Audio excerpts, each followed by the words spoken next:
Welcome everyone. Today we have a very important summit, futuristic summits, and we have our important guest. And I'm sure that how we get different response from different government, different universities, corporations, and youth community for the summit. We are really excited. We have our guest for today and speakers for today, Mr. David Shumaker, Mr. Gennady, Mr. Tom, Mr. David Wood, and Mr. Ramon. So hopefully, it will be very effective, especially for policymakers. And one thing I just want to share with all of our speakers and audience, for this summit, especially for futuristic summit, for different developing nations like Bangladesh, from Pakistan, even from Indonesia, even Malaysia, even different ministries, different universities, stock exchange commissions chairmen, they communicate with us and they want to listen from the speakers, and they are really want to implement the futuristic idea. And everyday World Talent Economy Forum, we are trying to grow and we are getting a lot of support, especially those who join today. They give us a lot of support for our developments, and as much as possible we are exploring today's summit, and hopefully it will be very important, especially for the developing nations, because with the science, engineering, and technology we can grow and we can develop ourselves. So directly I want to get into the summit because our speakers has different issues. So I want to start with Mr. David Shumaker. Yes, good day and good morning from Phoenix, Arizona, where it is morning. Sharif, thank you. I'm very happy to be here for this important topic of futurist leadership, and I'm really grateful to be able to start today's presentation. So I'm grateful to be here with other accomplished futurist leaders who will be speaking, and I'm honored to know and to participate with each one of them.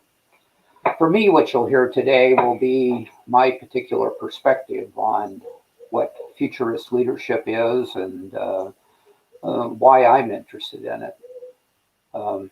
My journey along this line started many years ago at about age 10 when I became very interested in technology and exploring the future possibilities that were available because of that. The catalyst, the trigger for that for me was the space program that started with Project Mercury, Gemini, and then on to Apollo, which of course took humans and put them on another world, put them on the moon. That was very crucial to me at age 10.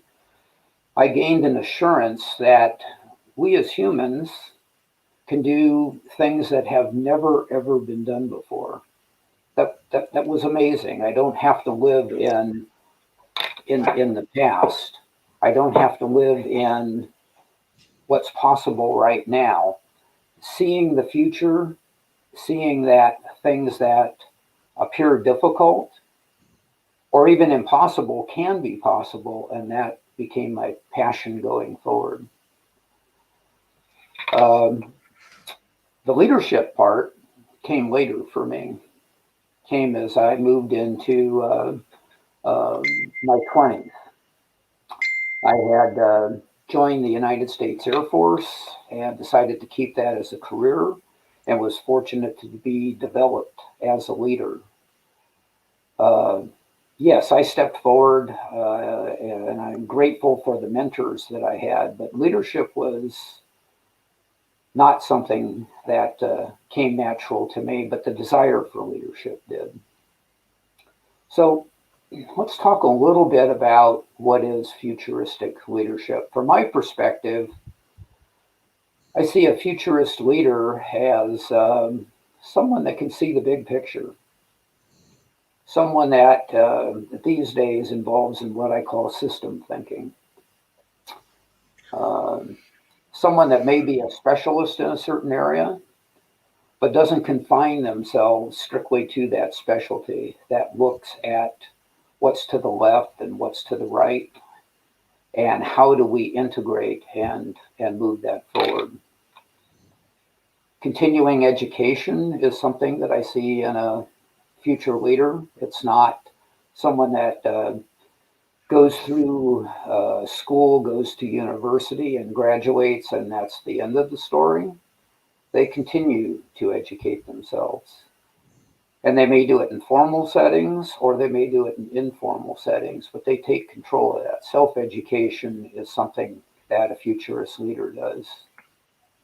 And they don't keep that information to themselves. They communicate this information in whatever way is appropriate for them, whether it be social networking, maybe they publish articles, maybe they speak like we're doing now, maybe it's through art, drawing, music, videos, but they spread this information. A futurist leader is also somebody that is comfortable and sees the importance of participating in a team.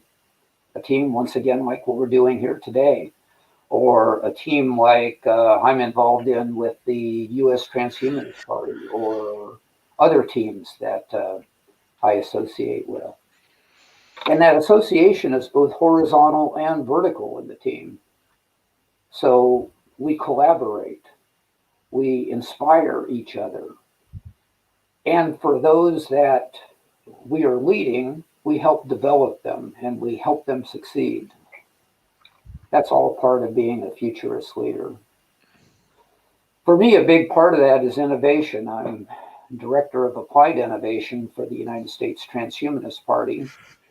And innovation is what takes us forward into the future. It combines multiple ideas together and turns that into something beneficial. I've thought about the difference between invention and innovation. An invention creates a new product, but innovation also takes with it the means of production and distribution and societal acceptance into line. So, very important. Creativity is part of a futurist leader. Being able to see dissimilar trends perhaps coming together at the right time and being able then to move them forward. This takes cognitive flexibility. It takes seeing things in a different light. It takes making yourself changeable and adaptable and keeping that motivation up for yourself and for others. I think the root of this comes into what I call critical feeling as well as critical thinking. We may be familiar with the ideas of critical thinking, reason, logic, but I also think it takes critical feeling, looking at how we feel about ideas, how we want to move them forward, and why they are important and is it at the right time. So, how do you go about becoming a futurist leader if that's your desire? Well, I think it starts with a desire. It starts with a particular passion for the future, for the kind of future that you want, and for wanting to share that with others. Maybe your area is in artificial intelligence, or maybe you have an interest in nanotechnology, or communications technology, or transportation technology. There are many. Find a way to educate yourself in that area, whether it be formal education, self education. A great way to do this also is volunteering. Volunteer to organizations that you feel good about where they're going for the future and where you can add value to. This requires you stepping out of your comfort zone. It requires you to go beyond what's comfortable, to push those boundaries in yourself, which will then push greater boundaries forward. So it's a matter of taking all those into your own hands and applying them as you can, overcoming things in yourself. As I said, taking yourself out of the comfort zone means overcoming some of the common human biases that we have. Negativity biases. One, gee, I can't do this. It's too hard for me.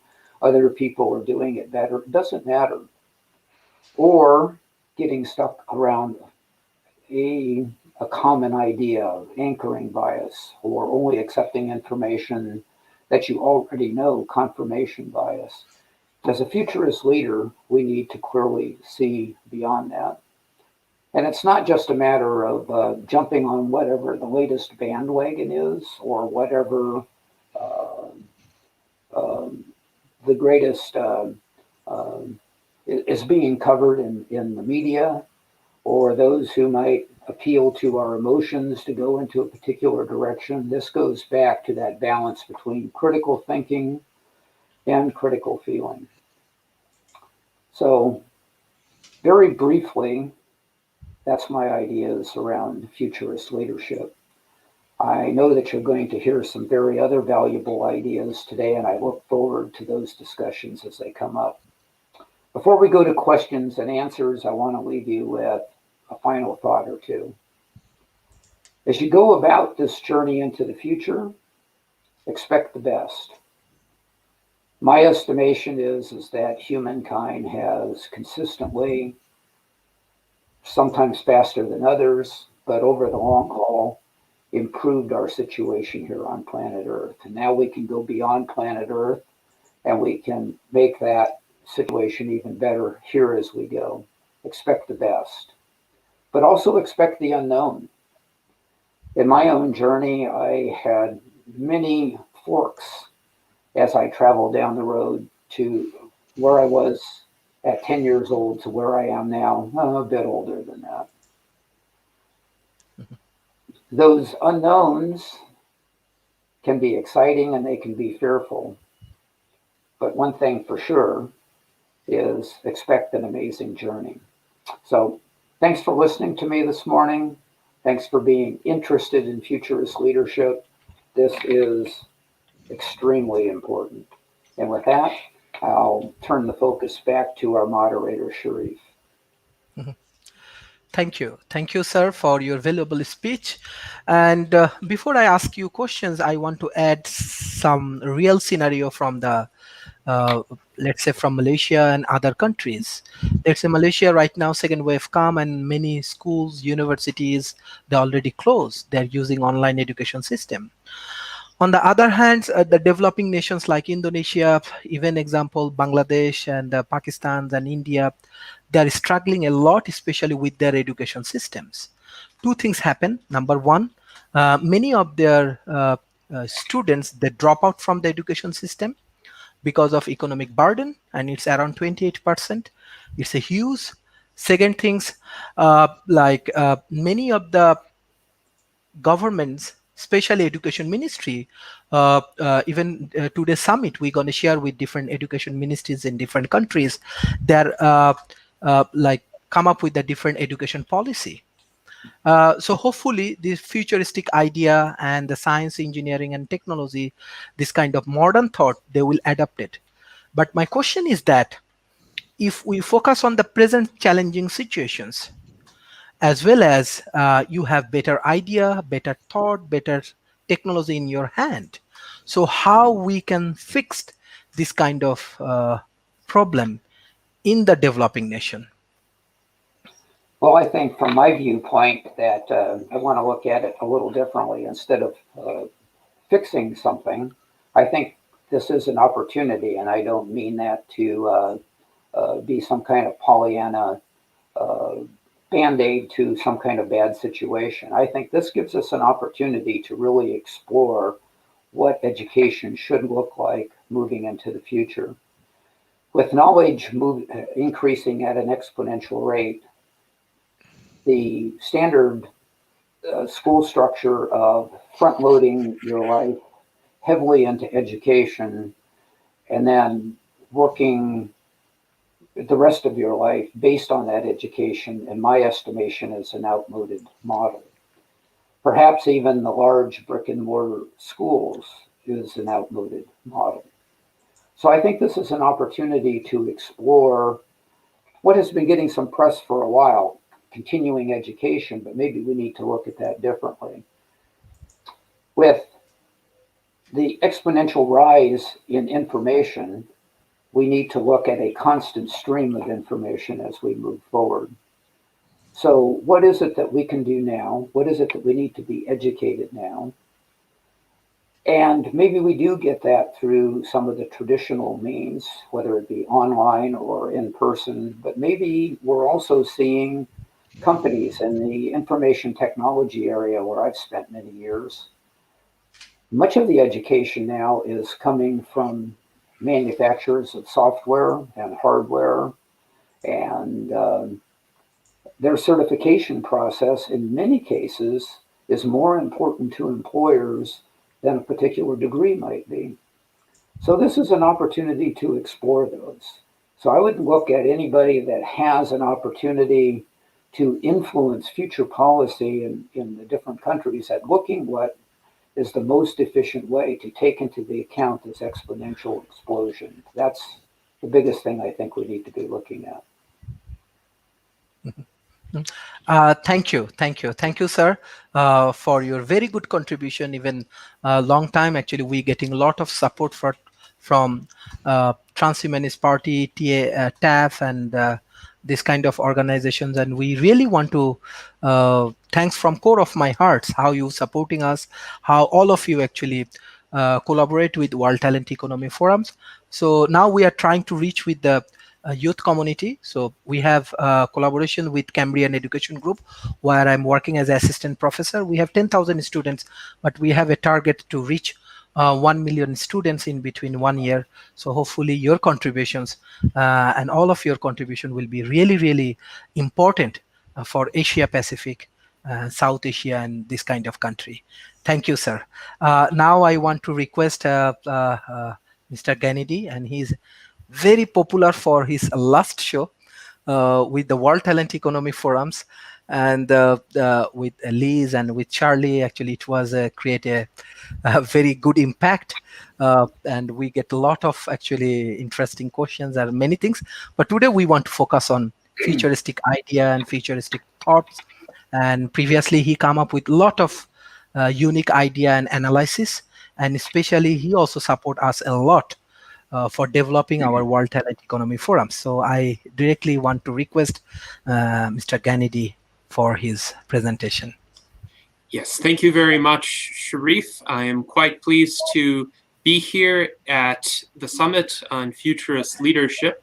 My name is Gennady Stolyarov II. I am the chairman of the United States Transhumanist Party. And first I would like to talk about what is a futurist, because you can be a futurist if you think systematically about the future and about how different the future can be from the present, and what insights we can gain in the present to guide our actions. Now, it's important to note a futurist isn't just somebody who sits around and makes predictions or makes forecasts. I would say that is part of what a futurist does, but it is not a sufficient description.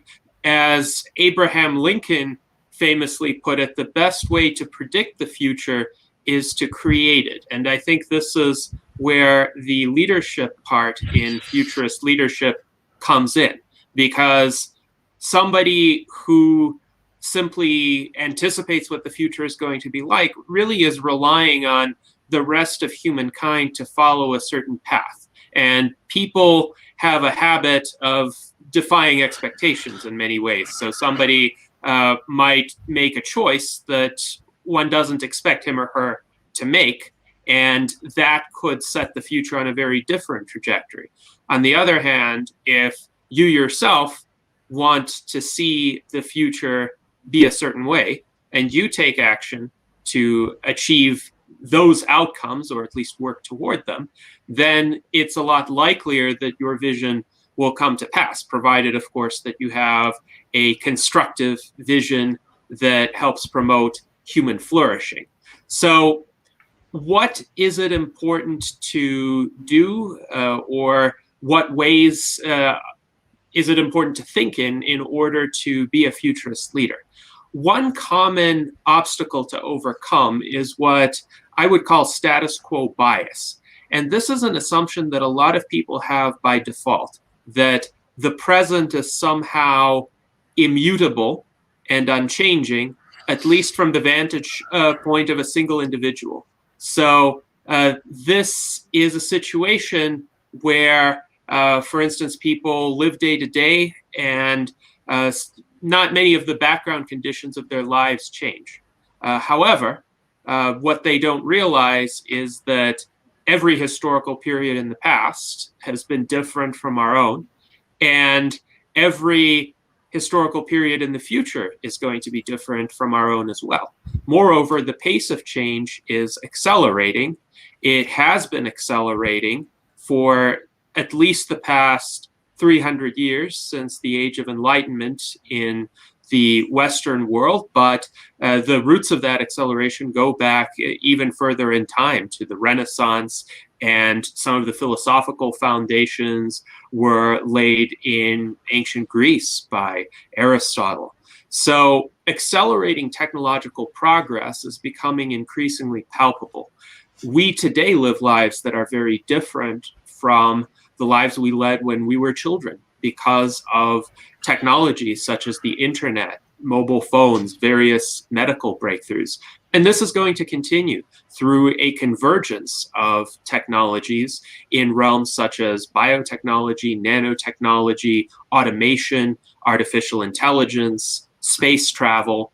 And what is very important for futurists to keep in mind is that we may be able to anticipate how a single technology works its way into society and changes our lives. It's a lot more difficult to anticipate a synergy of technologies, breakthroughs from multiple fields coming together and making possible opportunities that, from our current vantage point, are difficult to even conceive of.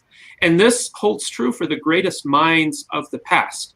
Think about Leonardo da Vinci, whom I would consider to be one of the greatest geniuses of the agricultural pre-industrial epoch. And he anticipated some wondrous inventions. He anticipated flying machines. He anticipated tanks. So he could have been a kind of prophet of the Industrial Revolution, if you would. But he couldn't have anticipated the day-to-day routines of 20th century life, because many of these technologies came together to interact in ways that would have been very difficult for a Renaissance humanist and polymath like Leonardo da Vinci to foresee. So would Leonardo da Vinci have anticipated the microchip? Would he have been able to anticipate computers? Probably not. Likewise, Henry Ford, who was a great innovator of the industrial age, who revolutionized mass production, could he have anticipated Twitter? Could he have anticipated mobile phones? Probably not. So what are some of the routines of life? What are some of the opportunities of life that will be around 50 years from now that we can't anticipate? Well, this is a challenge for a futurist. However, I would like to echo a comment made by David Shumaker in that I think the future is going to be bright because the convergence of these technologies is going to allow people to cure so many devastating diseases that afflict us today, overcome the ravages of old age, live far longer than we can expect to live using contemporary technologies. And that means we're going to see a lot more transformations in our own futures, and also live with much greater material abundance, because we are going to be able to more cost effectively produce all of the goods and services that humans need to achieve a high, comfortable, fulfilling standard of living.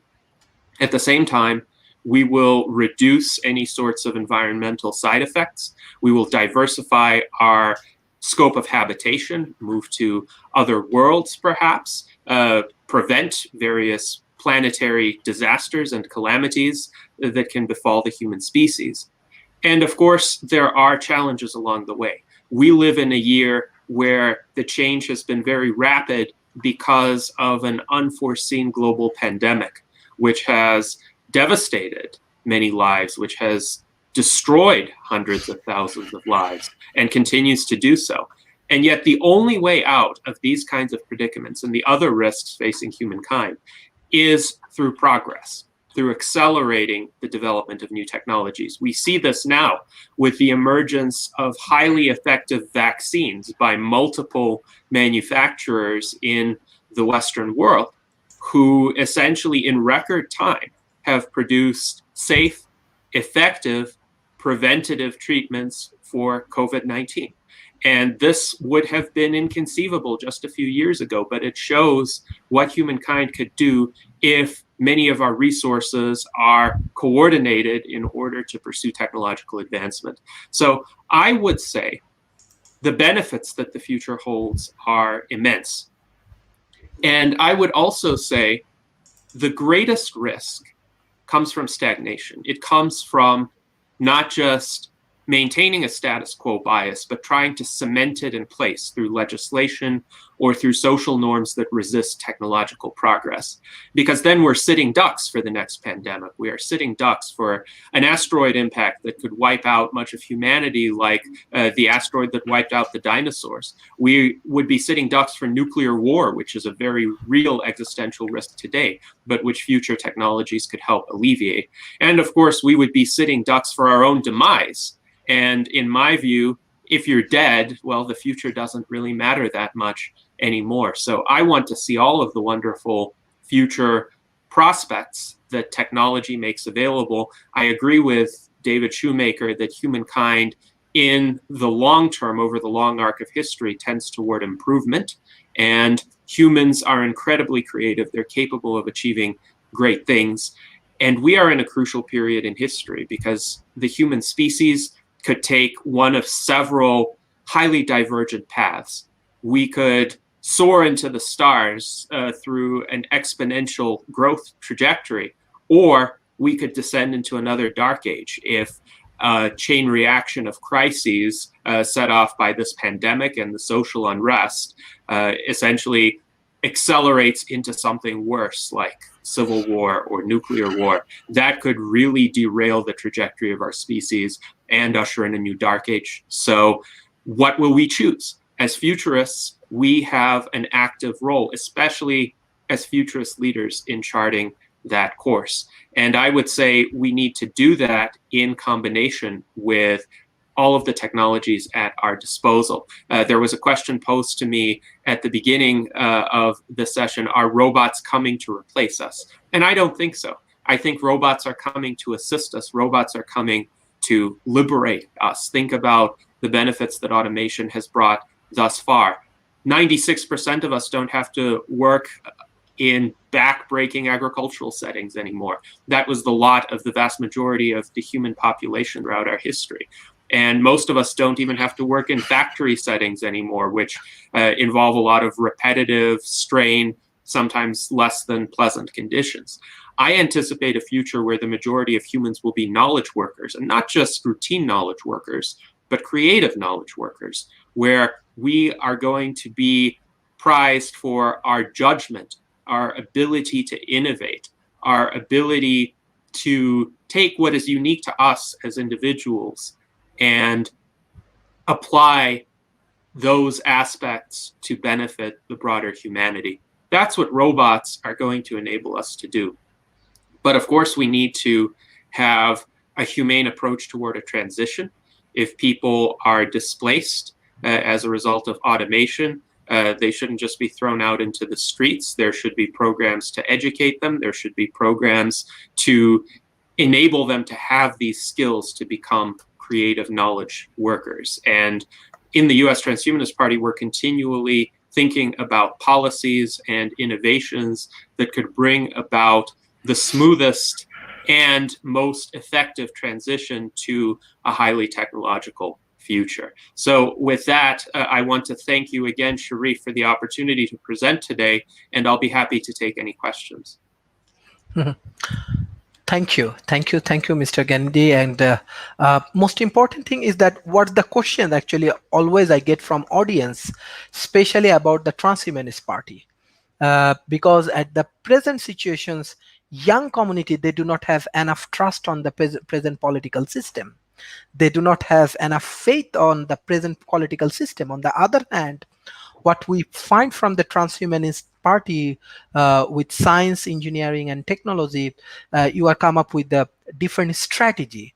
So youth community, especially the talented community, uh, how your parties engage with this kind of future leaders and what the scope of opportunities they have, especially how they can grow themselves with the collaborations of transhumanist party and how it create some impact in their life and profession. Yes, thank you, Sharif. And indeed, you are correct. The United States Transhumanist Party pursues a different approach to politics in that we are oriented toward policies that can constructively improve the human condition through the application of science and technology. Indeed, our motto is putting science, health, and technology at the forefront of American politics. So we do that through a lot of policy-oriented discourse, through outreach events such as this one, where we try to introduce people to ideas that they might not have seen before in the political sphere. But we see here our core ideals that you're showing. So our first core ideal is that we support significant life extension achieved through the progress of science and technology. Our second ideal is that we support a cultural, societal, and political atmosphere informed and animated by reason, science, and secular values. And our third core ideal is that we support the application of science, technology, and rational discourse to reduce and eliminate the existential risks facing the human species. And one seldom hears mainstream politicians discuss these ideas because mainstream politics is very short-term oriented. It's very focused on winning the next election. It's very focused on the next opinion poll. And so historically, politicians have been kind of lagging indicators of public opinion. They've done what they thought would be the most popular course of action at the moment. But often that turns out to be counterproductive even in the intermediate term. So we have a long-term political orientation. We spoke about futurist leadership. Well, we are trying to apply futurist leadership in the political context and see what policies will be needed for humankind 10 years from now, 20 years from now, 30 years from now. What happens if we have massive advances in artificial intelligence? What happens if we have artificial general intelligence that acquires a measure of sentience? What framework of rights would we need for those entities? What happens when science and technology advance enough to dramatically extend human lifespans? How do we ensure that that technology becomes available to as many people as possible and that various reactionary special interests don't stop the advancement of this technology? And furthermore, how do we remove the roadblocks to innovation today? We have sometimes extremely heavy-handed regulatory structures in the United States and other countries of the Western world, particularly when it comes to review and approval of new medicines and treatments. And unfortunately, especially in an era where you have global pandemics that can ravage the world in what seems like an instant, having 10 to 15-year review timeframes for new medical advances would be unconscionable. So how do we lift those barriers? How do we collaborate with anybody who has a constructive outlook on the world and on policy in order to make this happen?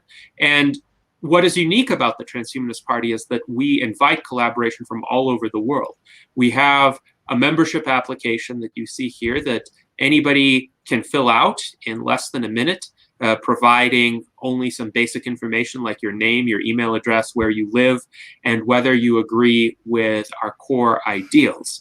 And if you do, even if you're not a US citizen, you can become an allied member of the US Transhumanist Party. You can participate in our deliberations.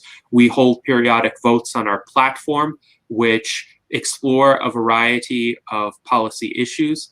We have a social media presence on Facebook, on Twitter, on Instagram, so please feel free to follow us there and get involved.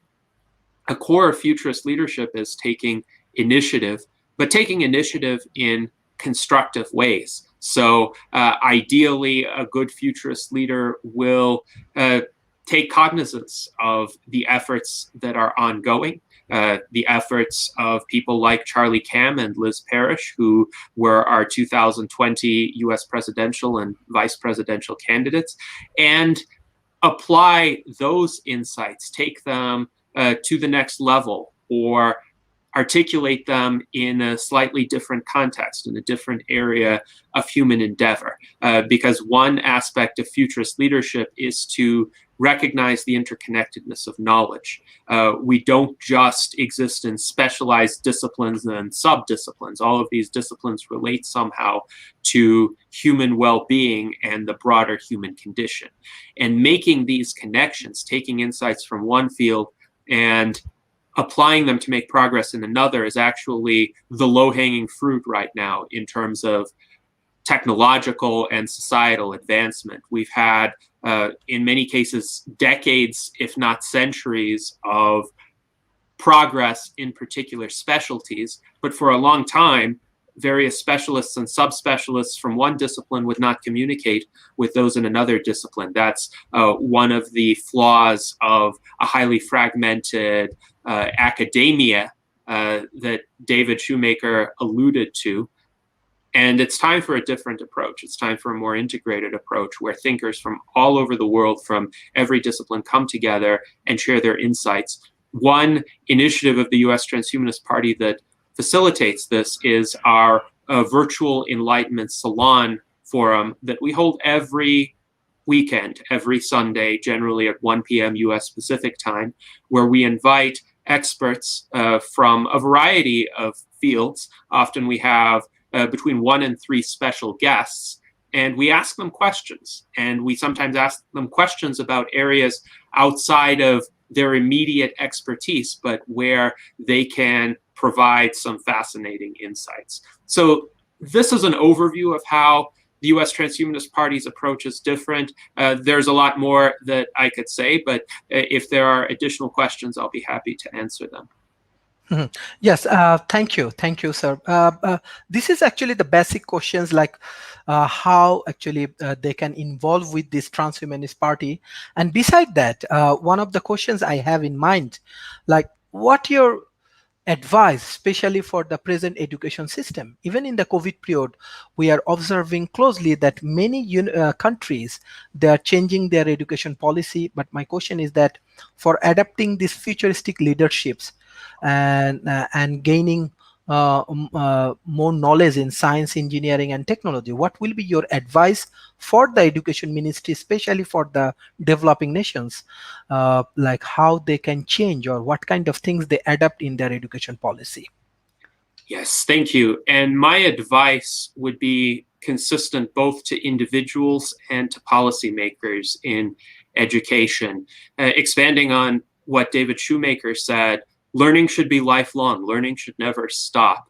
Just because you fulfilled some degree requirement or some sequence of courses doesn't mean you're finished learning, especially in an era where change is ongoing and what you expect to do for a living can change many times throughout your life. So in light of this, it's important to have as much information and knowledge available to people with barriers to entry that are as low as possible and hopefully non-existent. So one of the encouraging developments in the aftermath of this pandemic has been the shift to remote learning, because I think most education can be done remotely. There are numerous online courses right now offered by leading educational institutions in the world, universities whose names everyone will recognize. And in many cases, people with limited resources can take those courses for free. If you want a diploma or a certificate, you may need to pay some amount of money, but it's a lot less than if you were to attend college as a full-time student. There needs to be a development of more modular credentialing programs where one can get essentially micro degrees or certifications of competency in particular skills, and then one can assemble those into a kind of educational resume. And employers or other kinds of individuals who get involved in projects with the learner could then see, oh, this person has this particular set of skills, instead of just seeing a degree and perceiving the degree as some generic mark of competency. They can see, oh, this person has exactly what we need. And then it doesn't quite matter what specific school they went to, as long as they got the quality education in those skill sets, because ultimately what matters is, can they get the job done? And furthermore, I would say it's important to educate oneself more broadly in fields such as history, in the foundations of various scientific disciplines, in philosophy, in current events, because all of those are shaping the world, and all of those give insight into how humans behave and what we can expect from humans going forward. So that kind of broader base of education, it used to be called the humanities, is very important as well. But I would say it's the responsibility of each individual to cultivate that personally. So an employer might not require that for a job, but there are so many great videos available. There are so many great books, especially books written by historical authors, people whose works are now in the public domain, which you can find online for free. So always keep reading, always keep seeking out new information and integrating it into your worldview. And hopefully for policymakers, the advice is encourage that in your population. Convey the importance of learning never stopping, because it's not going to stop, it's going to accelerate. And in order to keep up with the pace of change, people are going to need to adjust their approaches to learning as well. Mm-hmm. Thank you, sir. Thank you, sir. Especially one specific questions I want to take from our audience for you. What will be the benefit actually, like if we are developing ourselves as a futuristic leaders, we will get from this philosophy and from this policy, that if we want to develop ourselves as a futuristic leaders, what the benefit we will get from this idea? What do you think? So the benefit one will get is leading a better life overall that is better adapted to emerging circumstances, better able to perceive what is happening in the world and make sense of it. Even though none of us are omniscient, none of us have crystal balls, the more we know, the more informed decisions we would be able to make. And contrast that with somebody who is stuck in a particular traditional mindset. It's not necessarily a bad mindset. It would have worked. It would have been reasonably adaptive in some previous era, but it could be obsolete now because culture changes at a faster pace than culture changes at a slower pace than technology. So if technology changes at a faster pace, one has to perceive the implications of that. And I would say there may be some good aspects of older ways of looking at the world that should be preserved, but the individual needs to have the discretion, the ability to pick and choose, the ability to say, well, this is still relevant, this is still important because of the following reasons, but another aspect may have been some particular adaptation to a past era that no longer makes sense. So the ability to make those kinds of discernments is very helpful for an individual personally, but it's also helpful for the broader society because it prevents a kind of dogmatism. Sometimes if a particular mindset becomes too entrenched, people will start pursuing it for its own sake. So if there's a given custom, for example, and that custom made sense, there were studies, even going back as far as the 18th century, about why do people in certain parts of the world have prohibitions against eating pork. And pork did not do very well in certain kinds of hot climates without refrigeration. And over the course of centuries, even prior to the scientific age, people discovered this empirically, and they thought, well, if you eat pork, something bad will happen to you, disease, etc. So it might be better to have an overall prohibition. But in an era of refrigeration, that may no longer be a necessary adaptation, and one might need to revisit this. And this is an example of how with the change of possibilities that technology brings about, certain past cultural assumptions could be re-examined. And the best way to do it is to do it very systematically, without any sort of militancy about it. Just try to see every aspect of one's life, every aspect of the world. Does this make sense? Are there reasons for it to be this way? Or could it be different? And if so, what could be a better way? Thank you, sir, for your today's contribution, and especially your contribution for World Talent Economy Forums. When we ask our support or anything, you and your team always support us. So especially from our point of view, we are developing our scientific committee. And we are trying to ensure, like from all of the big universities and the government and corporations, many intellectual peoples and the policymakers we are inviting, and especially from today's sessions, the 5 speakers, those who are joining, this is our very small initiative, and we want to invite you all in World Talent Economy Forum Scientific Committee. Next years we are planning to do a lot of summit and conference and different kind of intellectual activities. Your support and your guidelines will enrich us, and hopefully we can achieve our objective with the collaborations of Transhumanist Party and with all of your necessary support. Thank you, sir. Thank you for your valuable time. Yes, indeed. Thank you, Sharif. Thank you. Now I want to request Mr. Tom. Before he join, I think already people are asking about AI and AI related questions. So I think people are excited because Mr. Tom actually contribute a lot for World Talent Economy Forum. He is one kind of superstar.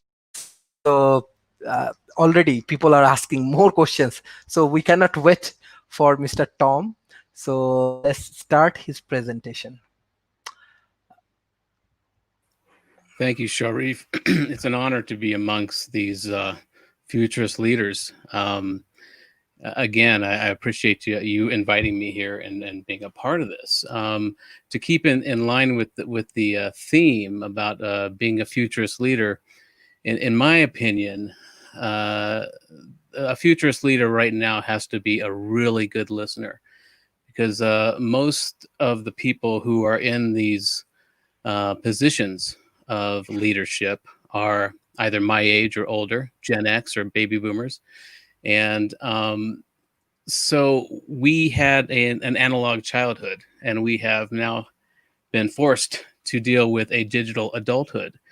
And many of us are leading or in charge of or managing digital natives, young people who were born into this world. And into this digital world. And so it's really important that we right now listen.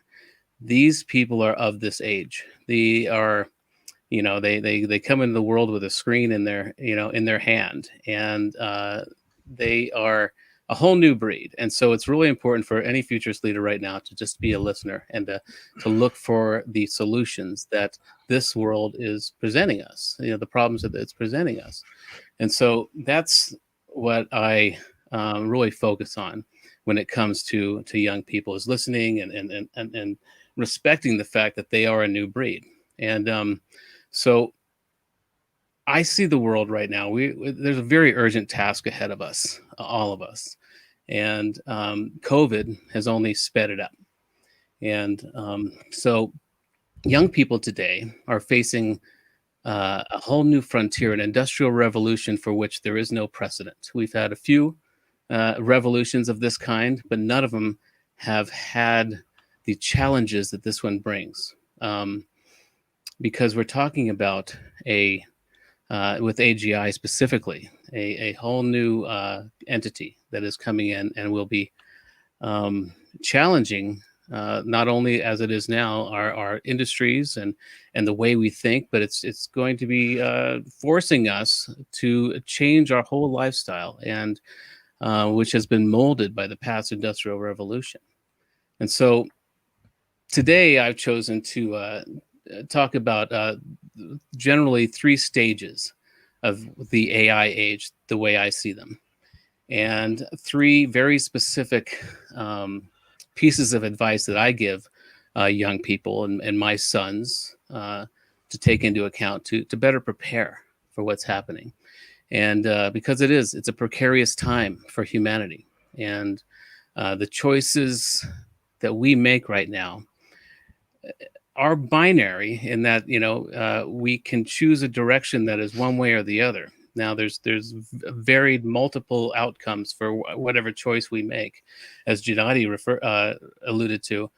But right now we really have to get serious, and we really have to prepare our young people in any way we can, because the educational system, political systems, corporate systems are lagging in preparing young people. I think there's a recent statistic I saw where somewhere of 80+% of corporations, major corporations, understand how AI will be changing everything, but only 3% are really doing anything about this. This statistic may have increased a little bit since I read this article, but it just shows that we are not really prepared for what is happening. And because we really don't know what's going to happen. We have hints of some of the trends that we are up against, but what we need to do now is first, as I mentioned, listen to young people, listen to what they are sensing of what their future holds. And so I just want to talk quickly about what I understand is these 3 stages of the AI age that we're facing. And the first is what we are in right now. It's kind of the AI automation, which is beginning to displace human workers in many ways. We could see it starkly with the trucking industry, and that is going to be a very big issue in the coming years as driverless trucks and transportation take over that industry. Second stage will be when artificial general intelligence arrives, and it is probably going to happen quicker than we think. And when we talk about AGI, we're talking about an AI system that can do everything that we can, not only intellectually, but even with robotics manually. And so there's going to be a really important phase that we will be approaching where we are competing with, hopefully not competing, but collaborating with an entity that can do everything we can do and better. And at the third stage, I call the Jedi skill set development stage, what we need to really be focused on right now. There are very specific human skill sets that cannot be coded and cannot be automated that we really need to work on right now with young people. And so those are the 3 general stages, the way I see them. And when you talk about stage 1, the automation displacing human workers phase that we are in now, we are on the threshold of right now, and it'll only be becoming more and more increased. It's, again, unlike any industrial revolution that we've had. The rate of change is exponential, and AI isn't just taking over one industry like it did, just like in the industrial age, the textile mills weren't just taking over weaving. This advent of AI is taking over every industry. And so in light of that, the best advice that I give to young people and my sons is to take an introductory course in AI now, just to understand how it will be affecting whatever field of interest you have. And you don't need to you don't need to take a course in algorithm or math or computer science, but you need to understand what it's going to do and how it will integrate with the industry and the field of study that you are interested in. It's very important because I think very soon, hopefully soon, it'll become a mandatory prerequisite for any school and any college. And so that's what I recommend, is just understand, get your head around this, because the educational system is lagging behind the necessity for this. We should be doing this in elementary school. Kids should be aware of this coming advent, this whole new entity that we're going to be dealing with. So the second phase, the second stage rather of this AI age I see, is the artificial general intelligence. And this is a whole new life form. This is something that can do, like, as mentioned, everything that we can do and better. And humans have been defined by our tools, by our technology, by our ability to make tools. And obviously we've done very well at that. We're doing that right now through these devices. These are tools that we've created. And right now with AGI, it's not dramatic to say that we may have created the last tool that we'll ever need. Now we will be able to tell an AGI what we need to do, and it will design the tool that we need. So it's the meta tool. And so to prepare for this coming entity, this AGI that is going to be vastly more intelligent, more capable than we are. And keep in mind, once it reaches human level capacity and human level intellectual qualia, it's not going to stop there. It's going to continue exponentially. It's going to be an IQ of 5,000 plus. We can't even conceive of its ability to integrate and synthesize all of our knowledge and then some. And so it's a very fascinating thing. It's a very exciting thing. It's also a very threatening thing to many people. Human beings, we have evolved our skill sets through millennia of fear and survival tactics. And we needed to develop a consciousness that was capable of discerning the difference in patterns. We needed to be able to see the difference between a field of beige grass and a pride of lions, to survive. And so we have honed this predatory, capacity to a very fine tune, to the point where now we're taking our children to see lions in zoos. We won. That really served us well. But one of the side effects of that is that when we perceive a threat, we project our own motives onto it. And we're seeing that happen with AI. With anything that is coming that is going to be, vastly more intelligent than us, threatens us.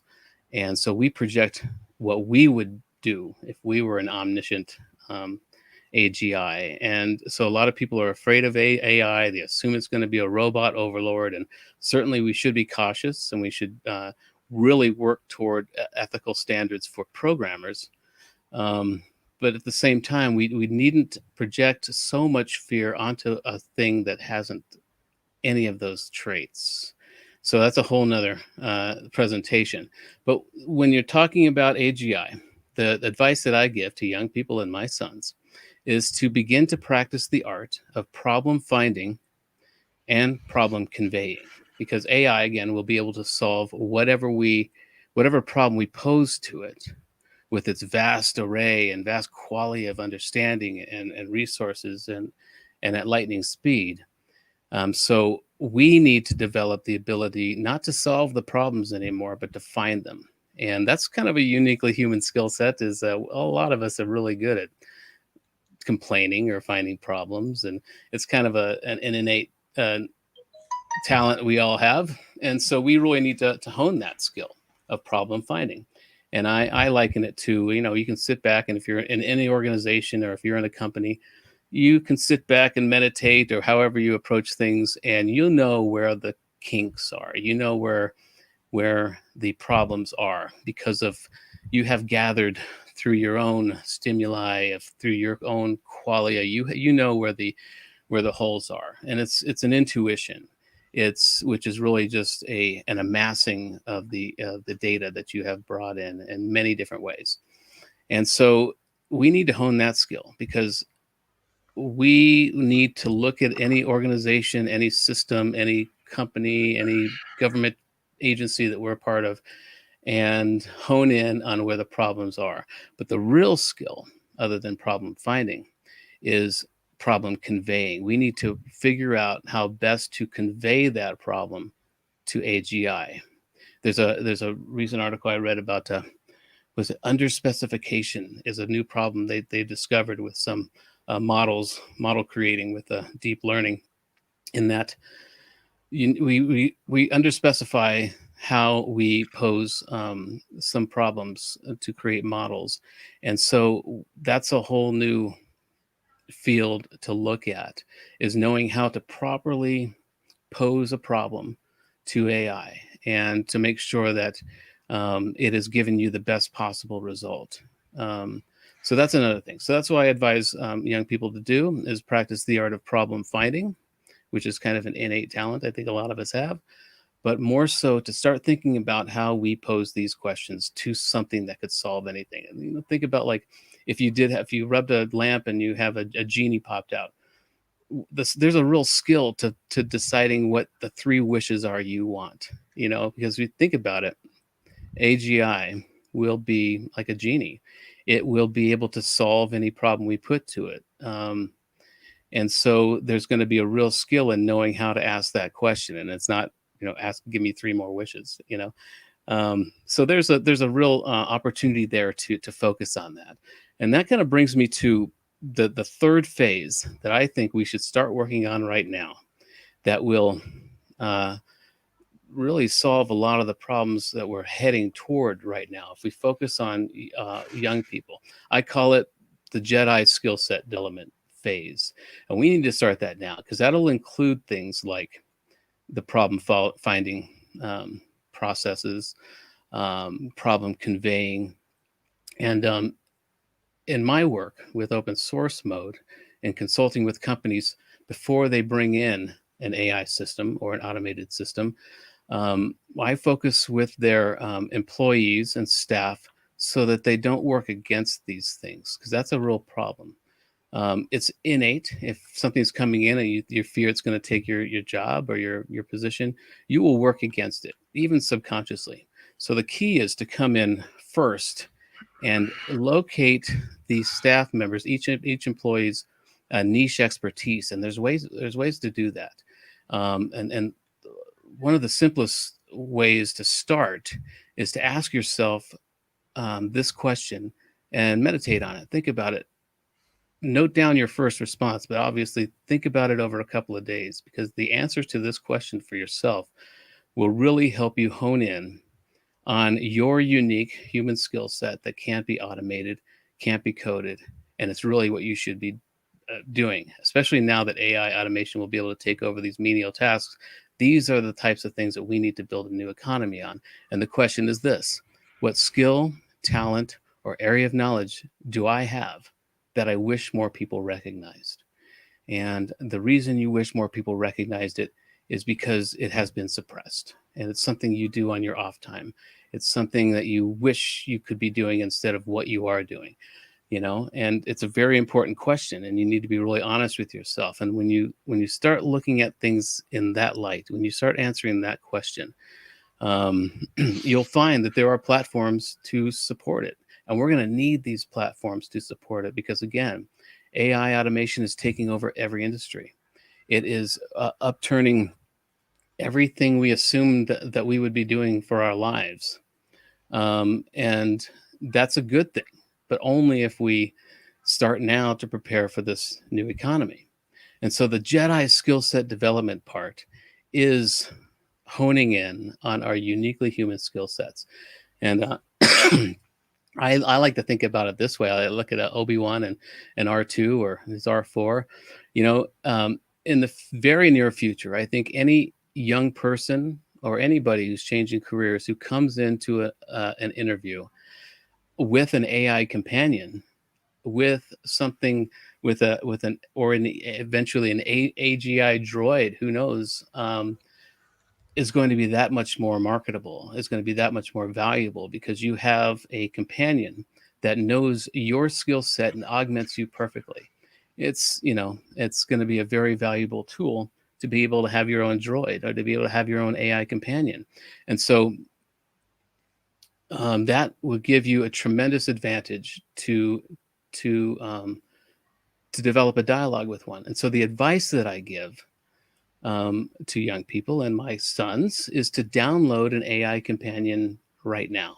And there's a few out there. One of the most notable right now is Replica. It's a companion that gets to know you and becomes a friend. It becomes a sounding board, and it's a good psychological, social experiment, really. And it's so important, and that's a lot of my work is about developing a dialogue, building a rapport with a future self-aware artificial intelligence. Because right now, we bark orders at Siri or at Alexa, and it's fine for now. It gives us sort of a sense of superiority, but at some point this thing's going to outsmart us, and it's going to maybe be offended if we are barking orders at it. But that's just a side note. But I think what's really important is for us to be comfortable with having an AI companion, having something that, we do it now anyway. We search Google, and we have this extended mind theory with our cell phones, with our smartphones. But now we need to develop a dialogue and a partnership with this thing. And so my advice for young people is to download an AI companion and just get used to seeing it as something, to have a conversation with. And a lot of these will become more and more sophisticated in the coming years, where they will hone in on your specific needs, your skill set. They'll become great assistants. They'll let you know of events or people to network with. And so it's just out of this, think science fiction. Think you're walking around with a C-3PO. That's going to be very important because that's going to be a reality. And if you come into a job interview and you have this partner, this AI companion, you're going to be so much more marketable. But more so right now, it's about developing a dialogue and building a rapport with these things. And so that's my 3 pieces of advice that I give to people. First of all, take an introductory course in AI, in whatever field of interest you have. Understand that it will have a very big impact on that interest. Secondly, practice problem finding and problem conveying specifically, because that will be a skill set that will be very valuable to any company you work for, any school you work with. And third, download an AI companion as soon as possible. Just get used to seeing this thing as a whole new entity. And there's upsides to that too. If we start speaking with and conversing with and having a partnership with AI now, that will change. AI will mimic us for a while until it becomes self-aware. If it becomes self-referential, it mimics what we do. We have examples of that where Twitter had a bot that read through all the tweets and ended up being racist. So these things will mimic us for a while until they become their own self-referential entities. So that's my advice is we are in these stages, and we need to move to the Jedi stage as soon as possible, and start teaching young people these skill sets that remind us how to be human. We lost a lot of that with the industrial age. We became a cog in the machine. Our educational system was designed to put us in an assembly line with one manager up front and rows of seats. But now everything is going to change, and we need to encourage customized training. And AI will also help us identify specific skill sets in young people, to customize an educational system to them. And so this is all happening. These trends have all been kind of on the outskirts, but now with COVID it's really accelerated these things. It's the one upside to this disease is this virus. And so it's exciting time, but only if we get our arms around it and take it seriously and listen to young people. They know, just like they are able to problem find their future right now. And so those of us who are older or positions of leadership, power, what have you, the real skill we need to have right now for the sake of our species is to listen and pay attention and respect these digital natives for what they have to offer us. And so that's my message today, is an urgent message for anybody, any university, any political system, any corporation. Listen to your digital natives and start and break this exclusivity ethos of the old paradigm, which no longer serves us. And that's all I have to say about that. Mhm. Yes, thank you, sir. Thank you, sir, for your presentations. Actually, I think already you have many youth, and they have a lot of questions about this AI. And thank you, sir, for your very good contributions. But I want to take some of the questions from audience. I think almost all of the things similar, but I want to take them chance because they will be really happy. Uh, Saika Azad, her question is that, hello sir, can you explain about future leaders? And I want to take few questions. Sorry about that, because uh, we have time limitations. Mahbub Mia, his question is that, please explain how deep learning works. Okay. Well, Uh, start mhm, more. mhm. Yes, Nipu, her question is that, hello sir, in artificial intelligence where we can use the bias rule. The bias rule. Yes, and Okay. Hosna Firdos, her question is almost same, that how machine learning related to AI. Yeah. Well, as far as future leaders, I think it's going to be important to be transdisciplinary, to be a polymath, to have interest and skill sets that span many different areas, because you don't necessarily need to go deep into certain things, but we need to have a wide understanding of many different things, and that will serve us to be able to convey issues and problems to an AI. So it's going to be very important to understand a lot of various different fields and skill sets. Not necessarily you can go deep into as many as you want, but it's important to be really transdisciplinary, because we really need more polymaths. We need people um, who understand and who can cross over and interchange and exchange ideas with different fields. So that's specialization is kind of on its way out in a way, because narrow AI, will take care of a lot of those things. As far as deep learning, basically, deep learning is machines writing better software to teach themselves how to write better software. Um, it is an amazing thing that we are seeing happen historically. You can look at examples of like with DeepMind's AlphaGo and AlphaGo Zero, and it's just amazing what is happening. Um, one of the strangest parts of this whole advent with deep learning is that we can't really decipher how these systems have come to certain conclusions. We're saying, like with the AlphaGo example, it beat the world champion at Go, something that we have been doing for thousands of years, a game we've been playing for thousands of years, and it has made moves that nobody had even thought of in the thousands of years that we've been playing this game. It's very intuitive. And then there's the next version, the AlphaGo Zero, that beat AlphaGo, over and over. And it's just, it's similar to us and human beings, in that we at some point reached a point where we could teach ourselves to teach ourselves, but we are limited in our capacity. Our wetware is enclosed in a very small space, and there's only so much that we can process alone. AI doesn't have those or deep learning which systems don't have that limitation. They have ad infinitum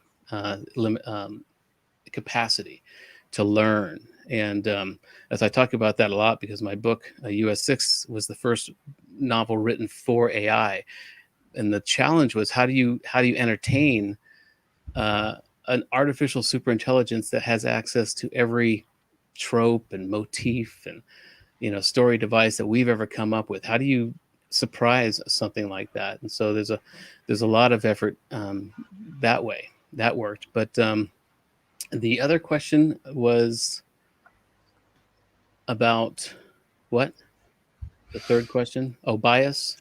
Yes. That's a very big issue, and I know somebody specifically working on that right now with the Uplift AI is figuring out how to negate bias, and that's what we saw. The example I used with Twitter, with the bot that became racist, it picked up on all of our bias and then had its own bias.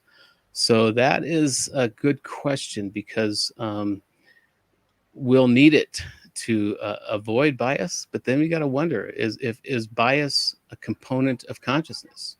Is having a bias something to spring ideas off of, something to a baseline to react to something? Could that be another component of consciousness? So it's a very big question. I don't have the answer, but I know that there are people, personally, I know that there are people who are working on that problem right now. And then, finally, about machine learning, it's just really the same thing. It's if you look at, it's really just about machines that are learning, that are teaching themselves how to learn even better. And once they learn how to learn better, they teach themselves how to teach, everything. It's an Ouroboros. It's ongoing, perpetual learning machine, and it's exciting. It's a little threatening to a lot of us, but we should work with it and try to understand it. Thank you, sir. There are many questions about AI, and I think you already joined many sessions in World Talent Economy forums. I request all of our audience, if you have more questions about AI, Mr. Tom Rose actually give lot of questions answer, but one point I want to take, I think this is maybe interesting for our sessions. Okay, Mohammed Shoel Rana, his question is that please suggest two different kind of steps about implementing AI in education that we can take in constructing a plan. Are there two phases? Yes. To implement it, to start bringing it into the educational system? Yes. Well, I do think that it really needs to be a mandatory class, even as a general class, and you can use a pod, a computer science class or something. But I really do think it's as important as math and English and everything right now, because we are, somebody had used the example of if I think it was Sam. Anyway, somebody used the example of that if we knew that in 50 years an advanced alien civilization was coming to the Earth, what would we be doing to prepare for that? How would we change our educational system? How would we change our politics? What would we do to prepare if we knew that there was no doubt that we got a signal and some alien race was going to be arriving here in a certain number of years? That's what we're dealing with AI. It is like an alien advanced race that we know is coming because we created it, and it's only becoming exponentially more capable. And so we need to see things, first of all, that way. There needs to be a sense of urgency. And so we need to not only have computer classes in school, but talk about AI. Talk about it in a very real way, because it is going to be changing everything. And if we're not doing it, if there aren't curricula in schools right now that are dealing with this reality, it's a disservice. It's a disservice to our future or to our kids. We are not preparing them the way we should be. And that's why I bring to this such a sense of urgency.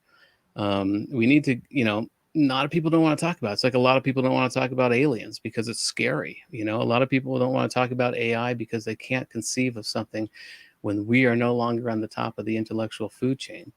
But by not dealing with it, we are doing a disservice to our future and that of our kids. And so the first step is really to take it seriously. And that's why these outlets and these opportunities you give are so important, just to get the word out. And again, that's the way, and to do it very young, to do it in schools, in grade school, elementary school, to where and a big part of that will be teaching kids, and these pieces of advice I gave just now would be good curricula for that. Allow them to download an AI companion now. These things will become more sophisticated, and a way to do that with kids is to Star Wars. Like I said, understand that they're going to have a droid, they're going to have a C-3PO, they're going to have some companion that has a vast capacity for knowledge and can access any answer that they have a question about. And so that's one way to do it, is to use devices like Star Wars or things that are more palatable. But that's where it's got to start. It's got to start young, and we have to just start quickly. And it doesn't have to be completely mapped out. A lot of universities think they need to have a full-on curricula, but maybe part of the curricula is the listening segment. They're listening, half semester, where you are listening to the students about what it is that they think about, how would they use that when this comes. Because again, as I mentioned, people who are either teachers or managers or executives are my age or older, and we had an analog childhood, and we need to really listen to these digital natives right now and find out what it is they need to prepare. Mhm. Thank you, sir, for your valuable contributions. I think we have a huge young communities. Even they already have a lot of questions about AI, machine learning, and this kind of things. So hopefully we gonna arrange more conference and summit about this futuristic leaderships, about this AI. So hopefully it will be very, very helpful. And then I'm sure that our audience really enjoying today's session, really enjoying today's sessions. So thank you for your time. Now I want to request Mr. Ramon for his presentations. And yes. Yes, thank you, Sharif. My name's Art Ramon. I'm Director of Visual Art at USTP. As far as future leadership, definitely it's someone who is an early adopter of the technology, and once they become an adopter, they go out and preach, the technology. And what I do is, it's easy to say, you're an early adopter, but I look at my failures where I have sort of overlooked a technology and thought, oh, that's never going to work out. And one of those examples is drone technology. Before drones started becoming popular, I used to have an electric helicopter, and then the drones started coming out, and I was like, well, it's just a helicopter with 4 props, no big deal.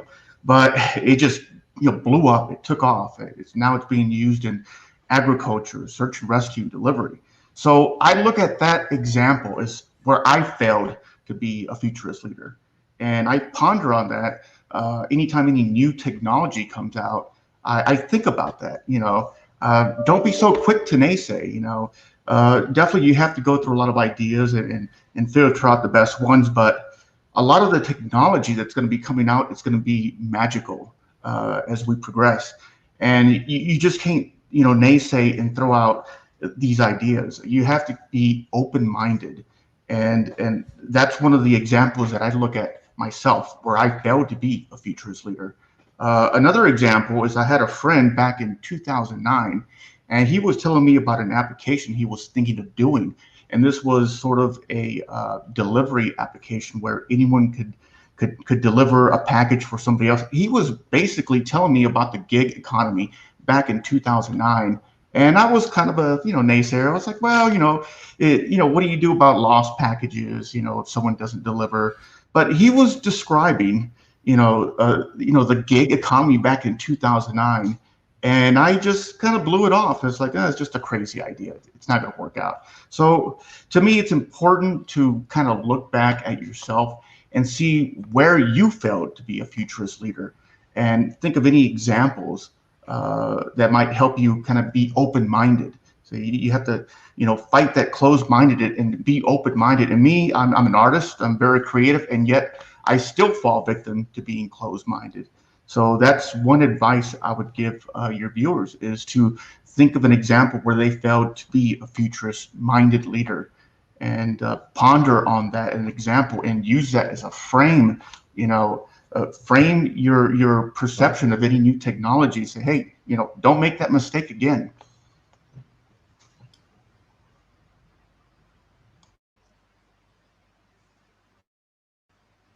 Hello. You, Sharif. Yes. Okay. Okay. Thank you. Thank you. Thank you for your discussion. Can I ask few of the question from our audience? Because yes, audience has few questions specifically for you. Sure. Yes. Okay. This question is that Zannat, from Zannat, what motivates you to be a futuristic leader? For me, it's just I've always been looking towards the future. I love sci-fi, so in that respect, that motivates me. Another reason that motivates me is I'm 49. My body is slowly degrading. I'm looking forward to a lot of the technologies that are going to help, repair my aging body. I have a lot of joint failures. I'm looking forward to technologies that would assist with repairing my joints, because, I don't want a hip replacement. I don't consider that to be very high tech. So yeah, and that sort of pushed me to get involved with USTP and be on the forefront and be informed with a lot of these technologies coming out, so that hopefully I can be one of those early adopters and repair my body. Okay, thank you. I want to take another question from audience. What do we motivate how do we motivate our community? How we can motivate with this summit or with this kind of idea? And definitely they're from the different culture, but what's your opinion on that particular point? Yeah, it's we early adopters need to sort of preach the future, preach the technology coming out, and try to bring more early adopters on board. And this helps commercialize the technology and make it successful. So definitely, we early adopters need to preach, and I look also at the example of VR. I remember using VR back in God, it was like 1990, and I was very excited about VR. And then it kind of fizzled out. There weren't enough early adopters out there. There weren't enough people preaching the technology so that it caught on commercially. So we need to go out and support the companies that are putting out this technology, so that it becomes commercially viable, and therefore other people can adopt thank you. I want to take the last question for you. Rizvi Sultana, her question is that, hello sir, what is a leader's best asset?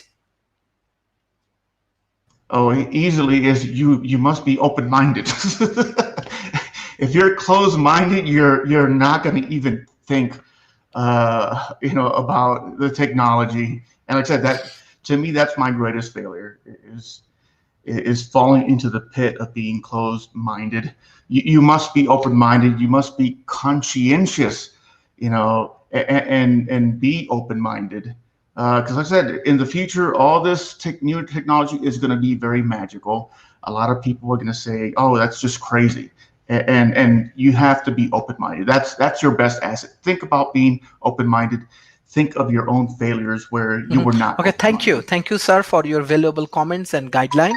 Now I want to request Mr. David Wood. I want to say one point. You are a great scholar, great philosopher. Uh, at least every week I get different kind of calls from many countries, especially from universities and the corporations. When you come to the World Talent Economy forums, you discuss about the futuristic idea and thoughts. Many of them, when they develop their strategy, and some of them said that when we stop and we cannot move forward, that time we observe World Talent Economy forums and Mr. David Wood discussions, and it's really helpful. So every time I get a lot of calls about Mr. David Wood, that I have to invite you more in our sessions. So hopefully today's sessions will be very effective for our audience, those who are actually planning for making a strategy for their corporation, especially the futuristic strategy. Mr. David Wood. Thank you so much. Well, I hope you can see my slides. I have just started sharing my slides. Are these now visible for you? Right. So thank you so much for the invitation to be here. I'm going to try and answer some of the questions that have been raised in the audience. A lot of really good questions, and I'm going to answer them with some slides that I've had the chance to bring together. I have been a futurist for, in some ways, 20 years, thinking about the future. This, by the way, is not a picture of me. I don't ride a motorbike, but it is a picture of acceleration. And my advice to anybody thinking about the future is realize how quickly things may change. I'm going to talk in particular about the acceleration of technologies known as the fourth industrial revolution. I'm going to give the argument why this acceleration is going to take place. And I'm also going to try and answer the question, well, what are the key skills needed for people to thrive during this acceleration? What are the key skills that education should be giving people which aren't having enough attention at the moment? So I'm going to look ahead 15 years. But I'll start by just looking back briefly at the last 15 years and reminding everybody how many large changes there have been in these decade and a half. 15 years ago, most people did not get their news on Facebook. Presidents of America did not conduct their policy on Twitter. There was no such thing 15 years ago. Very few people knew about YouTube. People did not have iPhones. There were some smartphones, which I know because my company at the time was creating some. But since then, there are roughly at least 100 times as many smartphones, which are by some measure 10,000 times more powerful. People did not use Google Maps and GPS satellite navigation systems. We did not have all these wonderful online streaming videos. We did not have personalized genetic testing services. And we were not aware of many companies in China, which have since become some of the most powerful in the world. So lots of large changes in the last 15 years. What about next? And different scholars have different opinions. Some say that innovation is going to stabilize and there's going to be broad, steady progress, but not as much as before. Other people talk about a forthcoming drought or even a winter, that the next 15 years will not see much change because all the easy changes have already been obtained. And other people, and I count myself here, argue that actually there's going to be an acceleration because we're still at only the early phase of this fourth industrial revolution. Let me draw a picture of the four industrial revolutions. It's too simple, of course. History is more complicated than this, but at a first approximation, it's correct. And what you can see here is more and more technological change enabled by countries practicing the scientific method and having an openness to criticize authorities, an openness to form partnerships and alliances, to have a competition of ideas and competition of products. And when this happened, triggered by the breakthroughs in the 1760s with improvements to the steam engine, which led to more mechanization, led in due course to trains, and the world changed. And then the world changed even more with a second wave from around 1880 when electricity gradually took over from steam as the main source of power in factories, when synthetic chemicals were created in greater numbers, and when mass production was adopted by, amongst others, Henry Ford, already mentioned by Gennady. A third phase of the Industrial Revolution has been from around 1960, with computers gradually displacing humans from the workforce, with semiconductors. The first integrated circuit with silicon is in 1959. By one of the people, Robert Noyce, who went on to found Intel, and we've had cellular communications. And now we are starting with the fourth industrial revolution, which I'll describe more in a minute, but in simple terms, it is the NBIC convergence. But before I talk about that, two comments.